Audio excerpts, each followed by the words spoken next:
Hello, I'm William Stewart. Welcome back to our verse by verse study on the book of Ephesians. I'm glad you're here.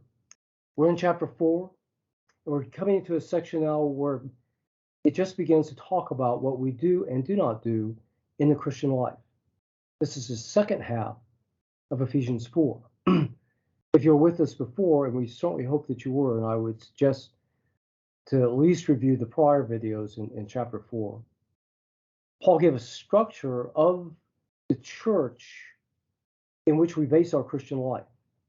And he started out by saying the unity, we are based in unity and doctrine and love in the verse 7 verses, all based on our salvation and the prior work of the apostles and the people in the early church who taught up until the time that we had the canon of scriptures, and we all then had the ability through the written word to become mature and to know God and be a unified body loving each other. So that brings us to our verses today, 17 and 18. Paul says, therefore.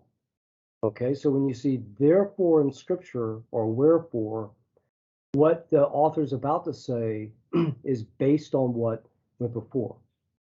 So we know what went before was that we became Christians, and in chapters 1 to 3, and we're based in the church, and we know the structure in which we walk in the church in the first half of chapter 4. Now he begins the actual walk in a series of negative commands, things that we don't do. He says in verse 17, this I say therefore and testify in the Lord, that ye henceforth walk not as other Gentiles walk, in the vanity of their mind. Verse 18, having the understanding darkened, being alienated from the life of God through the ignorance that is in them because of the blindness of their heart. So what he's saying here is believers don't act like unbelievers in actions or your thinking. The word here for walk, peripateo, meaning literally walk around in the original Greek language of the Bible, meant a manner or a way of life. It's used almost equally for a good walk and bad walk. And here it's a bad walk. Don't morally and your actions and your thinking walk like the Gentiles. Gentile, of course, was a word for nations or people who weren't Jews. And taken from the Old Testament, from the Jewish word ye, meaning basically anybody who wasn't a Jew, barbarian, really. So in this case, it's meaning those who don't follow God. Sometimes it's talking about the Gentiles are brought in, like in chapter 2, also to salvation equal to the Jews. But in this case, it's those who don't follow God and walk in the vanity of their mind. What do you mean by that? That they think that they know the way to God themselves. They think they know truth. Whereas it says in Romans 3, verses 10 to 12, about God, nobody understands. Nobody seeks after good. So they're vain and empty in their thinking, thinking they know perhaps the ways of God and what is good. The understanding in verse 11 is darkened. Otherwise, they're like people trying to hike in the dark along a trail and a ridge, and they trip and fall and maybe fall over the edge, not meaning to, but they don't know the way that they're going. Interesting, the word for mind here is Diana.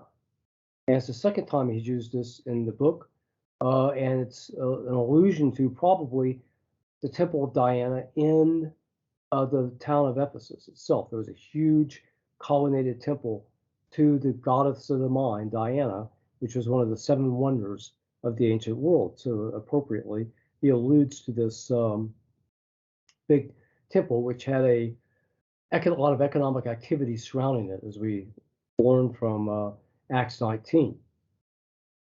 So they're alienated from God. Interestingly, much like pictured in Ephesians 2, 11 and 12, where the Gentiles were prior alienated from God and the life of Israel. Now through Christ and salvation, they've been brought in to be equal to the Israelites and have every advantage that the Israelites have as one person with Christ and reconciled to Christ. But those Gentiles who've not been saved, alienated from God, and they're blind and they don't understand and ignorant. And so it's keeping them from coming to faith. We see this all the time in our current culture. People think they know what good is, they know the ways of God, they refuse to consider Scripture and the way of salvation in Scripture. And of course, we need to faithfully pray for them and help them and trust them to God that they would come to salvation. Okay, we'll continue this short passage on what we do not do as believers. We're not to act like unbelievers, but walk in the ways of God. And then we'll turn into what we do for God in our service.